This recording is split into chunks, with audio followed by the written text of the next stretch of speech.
वाईट जोडीदार नशिबात असेल तर काय करावं? या 10 गोष्टी तुम्हाला माहीत असायलाच हव्यात. नमस्कार मित्रांनो आणि मैत्रिणींनो. लग्न म्हटलं की आपल्या डोळ्यांसमोर आधी काय येतं? तर ते स्वप्नाळू दिवस. आपला जोडीदार आपल्याला समजून घेणारा असेल, आपली काळजी घेणारा असेल, छोट्या छोट्या गोष्टींमध्ये आनंद देणारा असेल. लग्नाआधी प्रत्येक मुलगा आणि मुलगी आपल्या मनात एक परफेक्ट आयुष्य उभं करत असतो. चित्रपटासारखं सगळं छान, प्रेमळ आणि सुखाचं असेल असं वाटतं. लग्नाबाबतची एक गोड अपेक्षा मनात घट्ट बसलेली असते. पण लग्नानंतर जेव्हा खरं आयुष्य सुरू होतं तेव्हा हळूहळू वास्तव समोर येऊ लागतं. जे वाटलं होतं तसं सगळं नसतं. काही गोष्टी जुळतात, काही अजिबात जुळत नाहीत. कधी स्वभाव जुळतात, कधी अपेक्षा तुटतात. कधी संवाद कमी पडतो आणि मग कळतं की शादी का लड्डू खाए तो पछताए, ना खाए तो भी पछताए. ही म्हण काही उगाच नाही आहे. कारण लग्न म्हणजे फक्त आनंद नाही, तर जबाबदाऱ्या, समजूतदारपणा आणि खूप सहनशीलता यांची ही परीक्षा असते. खरं सांगायचं तर प्रत्येकाला मनासारखा जोडीदार मिळतोच असं नाही. काही वेळा परिस्थिती अशी असते की आपल्याला मनाविरुद्ध निर्णय घ्यावे लागतात. कुणाचं शिक्षण कमी असतं, कुणाला नोकरी चांगली नसते, घरची परिस्थिती कमकुवत असते आणि विशेषतः मुलींच्या बाबतीत तर अजूनही काही ठिकाणी हुंडा, समाजाची भीती, लोक काय म्हणतील या विचारामुळे जिथे जुळतं तिथे लग्न करून टाकलं जातं. त्यावेळी स्वप्नांना थोडं बाजूला ठेवून वास्तव स्वीकारावं लागतं. म्हणूनच म्हणतात, लग्न ही एक प्रकारची लॉटरीच असते. कुणाचं नशीब चांगलं निघतं तर कुणाच्या वाट्याला संघर्ष येतो. काही जणांना खूप प्रेमळ, साथ देणारा जोडीदार मिळतो, तर काहींना असा जोडीदार मिळतो की रोजचं आयुष्य एक लढाई वाटू लागतं. आणि तेव्हाच खरा प्रश्न उभा राहतो, नशिबात वाईट जोडीदार असेल तर काय करायचं?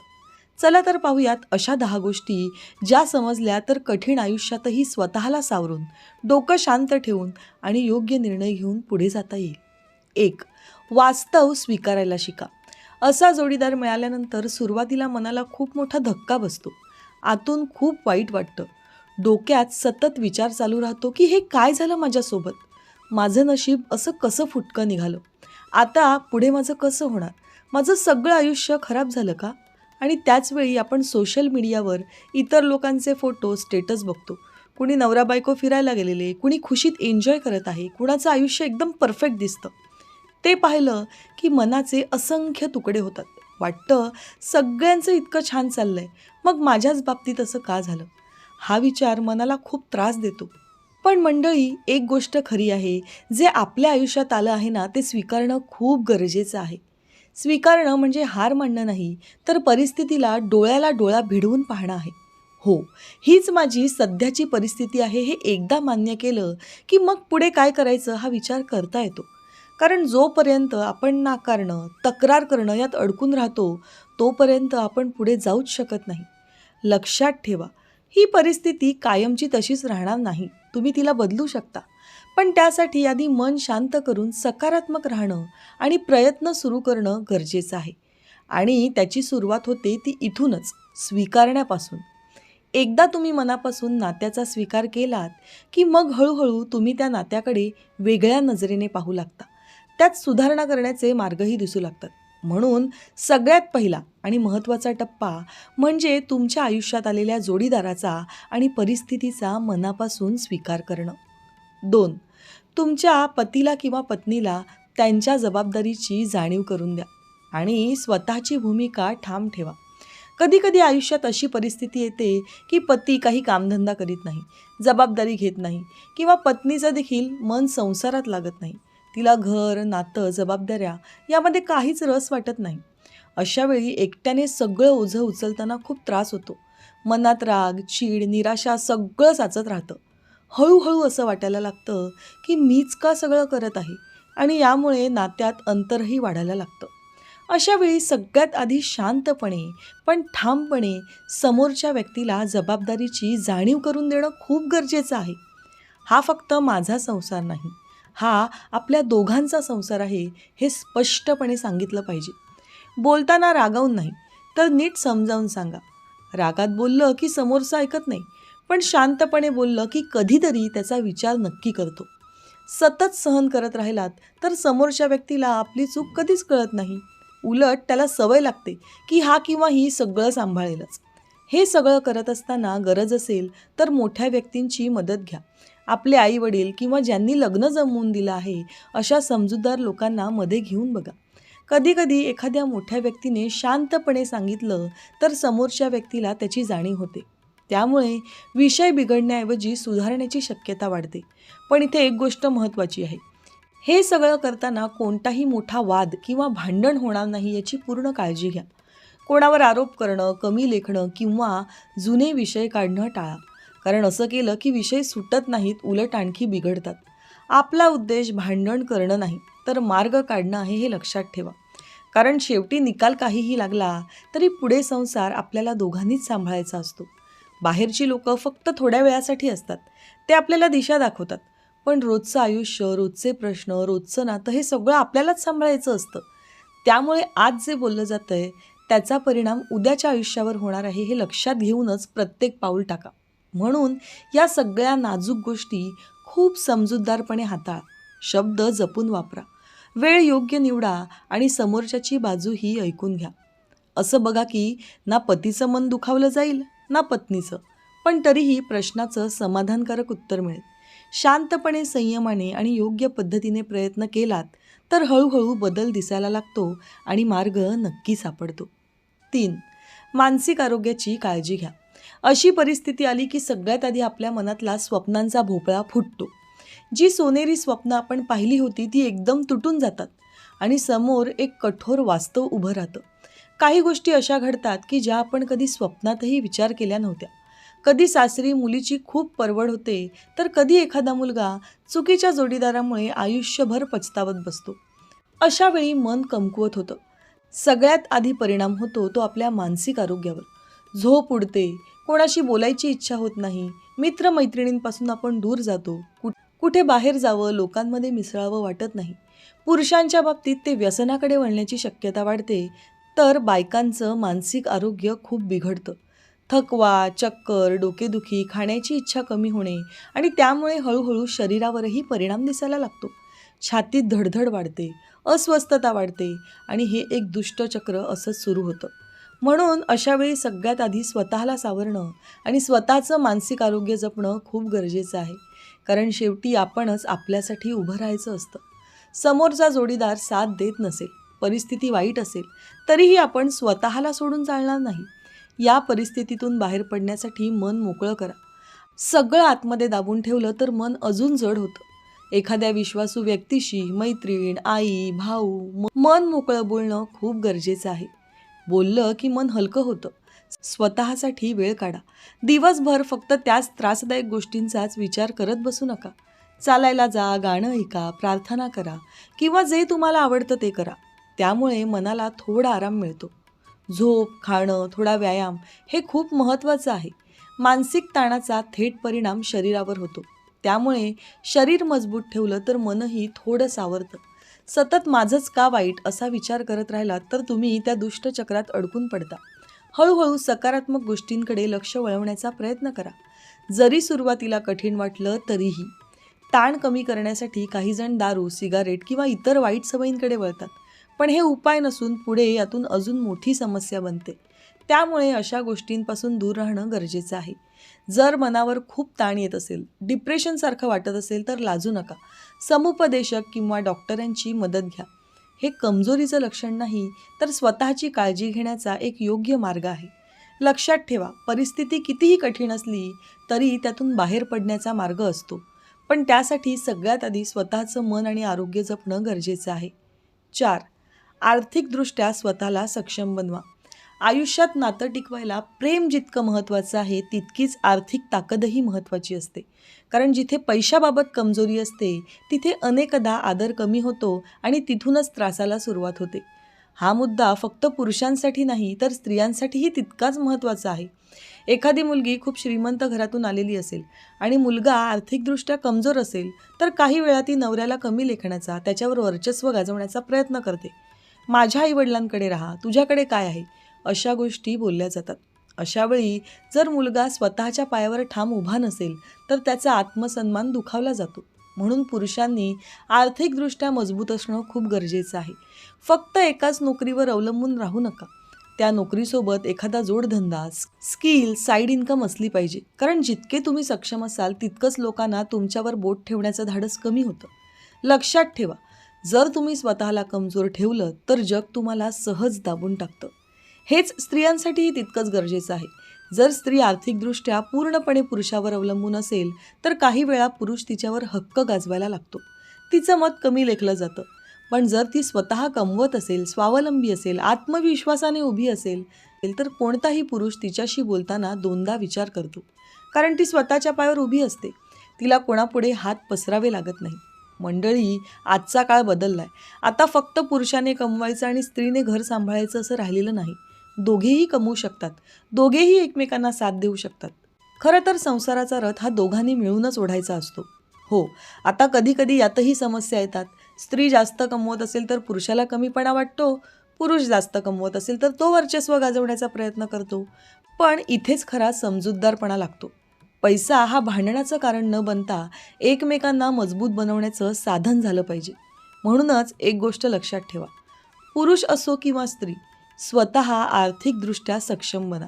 कारण जेव्हा तुम्ही स्वतःसाठी उभे राहता तेव्हा तुमचा आत्मसन्मान मजबूत बनतो आणि तेव्हाच तुम्ही नात्यातही ठामपणे आणि डोकं वर काढून जगू शकता. 5. स्वतःचा स्वाभिमान कधीच सोडू नका. नातं टिकवताना अनेक वेळा आपण समोरच्या व्यक्तीसाठी खूप काही करतो, वागतो, गप्प बसतो, दुर्लक्ष करतो. कारण आपल्याला वाटतं की काही झालं तरी नातं टिकायला हवं. पण या सगळ्यात एक गोष्ट कधीच हरवू देऊ नका, ती म्हणजे तुमचा स्वाभिमान. वाईट जोडीदार मिळाला की काही वेळा सतत कमी लेखणं, टोमणे मारणं, इतरांसमोर अपमान करणं, तुमच्या मताला किंमत न देणं हे सगळं सुरू होतं. सुरुवातीला आपण ठीक आहे, चालायचंच असं म्हणून दुर्लक्ष करतो. पण हळूहळू हे रोजचं सवयीचं होतं आणि यामुळे स्वतःवरचा विश्वास कमी होतो. अशा परिस्थितीत पुरुष घरी थांबणं कमी करू लागतात. काही ठिकाणी तर याच्याहीपेक्षा वाईट परिस्थिती असते. मारझोड, हात उचलणं, शारीरिक त्रास देणं हे कोणत्याही परिस्थितीत योग्य नाही. पुरुष असो किंवा स्त्री, कोणालाही कोणावर हात उचलण्याचा अधिकार नाही. हा फक्त राग नाही, हा थेट अपमान आहे. अशा गोष्टी सहन करणं म्हणजे स्वतःचा स्वाभिमान गमावणं. फक्त स्त्रियांनीच नाही तर पुरुषांनीही हे सहन करू नये. काही वेळा पुरुषांवरही मानसिक आणि शारीरिक त्रास होतो. सतत अपमान केला जातो, कमीपणा दाखवला जातो. पण पुरुष आहे, सहन कर असं समाज सांगतो. हे चुकीचं आहे. कोणत्याही व्यक्तीने, स्त्री किंवा पुरुष, सततचा अपमान किंवा मारझोड सहन करण्याची अजिबात गरज नाही. स्वाभिमान म्हणजे अहंकार नाही. मीच बरोबर असं वागणं म्हणजे स्वाभिमान नाही. पण माझ्याशी आदराने वागलं पाहिजे ही अपेक्षा ठेवणं स्वाभिमान आहे. आणि असं वाटणं अगदी योग्य आहे. जर नात्यात सतत अपमान, त्रास किंवा हात उचलण्यासारख्या गोष्टी होत असतील तर शांत बसणं हा उपाय नाही. अशावेळी ठामपणे उभं राहणं, गरज असेल तर मदत घेणं आणि स्वतःची सुरक्षा महत्त्वाची समजणं खूप गरजेचं आहे. 6. प्रत्येक गोष्टीवर प्रतिक्रिया देणं थांबवा. वाईट जोडीदार असेल तर छोट्या छोट्या गोष्टींवरून वाद, टोमणे, चिडचिड हे सगळं रोजचं होतं. अशात आपण काय करतो, समोरच्याला लगेच प्रतिउत्तर देतो. आपलं म्हणणं पटवून देण्याचा प्रयत्न करतो. स्वतःला सिद्ध करायला लागतो. पण खरं सांगायचं तर प्रत्येक गोष्टीवर प्रतिक्रिया देणं म्हणजे आपण स्वतःच स्वतःला त्रास करून घेत असतो. काही लोक तुम्हाला मुद्दाम भडकवतात. तुमच्याकडून प्रतिक्रिया काढण्यासाठी तुम्ही रागावलात, आवाज चढवला, वाद घातला की त्यांना वाटतं मी जिंकलो. पण जर तुम्ही शांत राहिलात, काही गोष्टी दुर्लक्षित केल्या तर त्यांचा खेळच संपतो. कारण जिथे प्रतिक्रिया नाही तिथे वाद टिकतच नाही. याचा अर्थ असा नाही की तुम्ही कायम गप्प राहायचं. पण कोणत्या गोष्टीला किती महत्त्व द्यायचं, कोणती गोष्ट सोडून द्यायची हे शिकता आलं पाहिजे. लक्षात ठेवा, शांत राहणं ही कमजोरी नाही, ती एक ताकद आहे. योग्य वेळी बोलणं आणि चुकीच्या वेळी शांत राहणं हीच खरी शहाणपणाची गोष्ट आहे. 7. काही गोष्टींसाठी स्पष्ट मर्यादा ठरवा. नातं टिकवताना प्रेम, समजूतदारपणा जितका महत्त्वाचा आहे तितकंच मर्यादा ठरवणंही महत्त्वाचं आहे. कारण जर सुरुवातीपासूनच तुम्ही सगळं सहन करत राहिलात, ठीक आहे म्हणत राहिलात, तर समोरच्या व्यक्तीला वाटायला लागतं की हे सगळं चालतं आणि मग तो किंवा ती हळूहळू त्या मर्यादा ओलांडायला लागतो. मर्यादा म्हणजे काय? इथपर्यंत ठीक, पण यापुढे नाही हे समोरच्याला ठामपणे सांगणं. पण हे सांगताना पद्धतही महत्त्वाची आहे. रागाने, ओरडून सांगितलं की भांडण वाढतं. पण शांतपणे, ठामपणे सांगितलं की समोरच्यालाही विचार करावा लागतो. आणि लक्षात ठेवा, मर्यादा फक्त बोलून नाही तर कृतीतूनही दाखवावी लागते. एकदा तुम्ही ठरवलं की हे मी सहन करणार नाही तर त्यावर ठाम राहणं खूप गरजेचं आहे. जेव्हा तुम्ही स्वतःची मर्यादा ओळखता आणि ती पाळता तेव्हा समोरच्यालाही तुमची किंमत कळते. 8. संवाद साधा, मार्गही काढा, पण त्यात स्वतःला हरवू देऊ नका.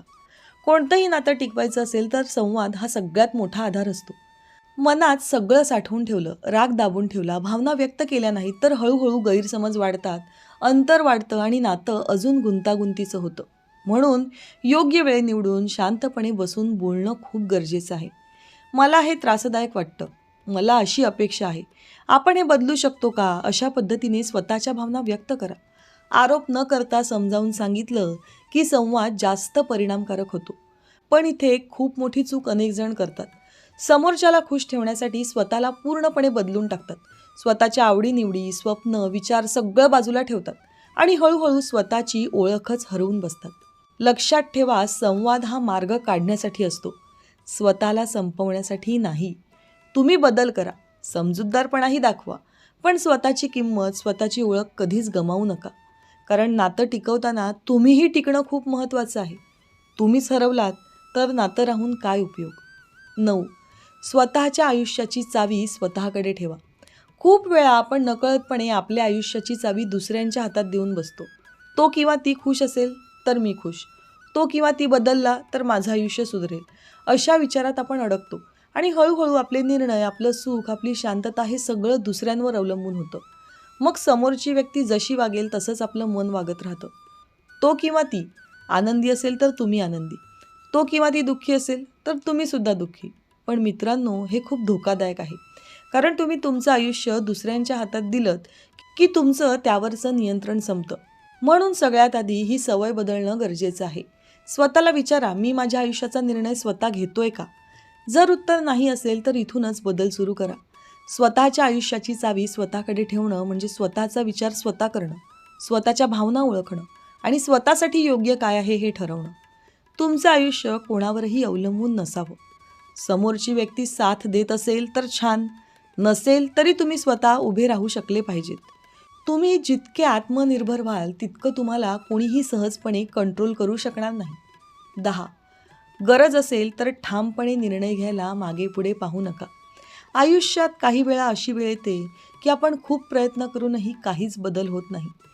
आपण समजावतो, सहन करतो, संवाद साधतो, स्वतःला बदलतो, पण समोर काही बदल होत नाही.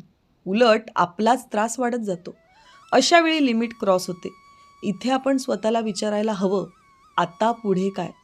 प्रत्येक गोष्टीला एक मर्यादा असते आणि त्या मर्यादेनंतर ठाम निर्णय घेणं खूप गरजेचं असतं. कारण निर्णय घेतल्याशिवाय परिस्थिती बदलत नाही. हो, तो घेताना भीती वाटते. लोक काय म्हणतील, पुढे काय होईल, मी एकटी किंवा एकटा कसं सांभाळेल, असे हजार प्रश्न येतात. पण लक्षात ठेवा, लोकांचं बोलणं काही दिवसांचं असतं, पण तुमचं आयुष्य तुम्हालाच जगायचं असतं. कधीकधी नाही म्हणणं, चुकीच्या गोष्टींना थांबवणं आणि स्वतःसाठी उभं राहणं गरजेचं असतं. किती सहन करणार, किती मन मारणार, आयुष्य कधी आनंदाने जगणार? जर समोरच्याला तुमची गरजच वाटत नसेल तर त्याला जळूप्रमाणे किती दिवस चिकटून राहणार? मोठ्यांच्या सहमतीने ठाम निर्णय घेऊन स्वतःचं स्वतंत्र आयुष्य सुरू करण्याची देखील धमक असली पाहिजे.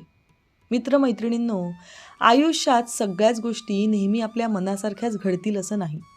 चांगला जोडीदार मिळणे ही एक लॉटरी आहे. समोर असलेल्या परिस्थितीत आपण काय करतो, कसा निर्णय घेतो, कसं सांभाळून घेतो, ही खरी कसोटी आहे. वाईट जोडीदार मिळाला म्हणून आयुष्य संपत नाही. उलट तिथूनच आपली खरी परीक्षा सुरू होते. आपण स्वतःला कसं सावरतो, किती समजूतदारपणे परिस्थिती हाताळतो आणि किती ठामपणे स्वतःसाठी उभं राहतो, यावर सगळं अवलंबून असतं. स्वतःचा स्वाभिमान जपा. मानसिक आणि आर्थिकदृष्ट्या मजबूत बना. योग्य वेळी शांत राहा आणि योग्य वेळी आवाजही उठवा. लोक काय म्हणतील यापेक्षा तुम्हाला आयुष्य कसं जगायचं आहे हे महत्त्वाचं आहे. आणि सगळ्यात शेवटी एक गोष्ट कायम लक्षात ठेवा, तुम्ही स्वतःसाठी उभे राहिलात तर आयुष्य नक्कीच तुमच्यासाठी उभं राहील. मित्रांनो, दररोज विविध सकारात्मक विचारांसह आपण भेटत असतो. तुमचे जीवनही असेच सकारात्मक विचारांनी भरून जावो. तुमच्या मनातील सर्व चांगल्या इच्छा आकांक्षा पूर्ण होत. तुम्हाला सुख समृद्धी लाभो ही ईश्वराच्या चरणी प्रार्थना. मित्रांनो, आजचे विचार जर तुम्हाला आवडले असतील आणि ते पटलेही असतील तर कृपया व्हिडिओला लाईक आणि चॅनलला सबस्क्राईब करायला विसरू नका. उद्या पुन्हा भेटूया नवीन विचारांसह. तोपर्यंत धन्यवाद.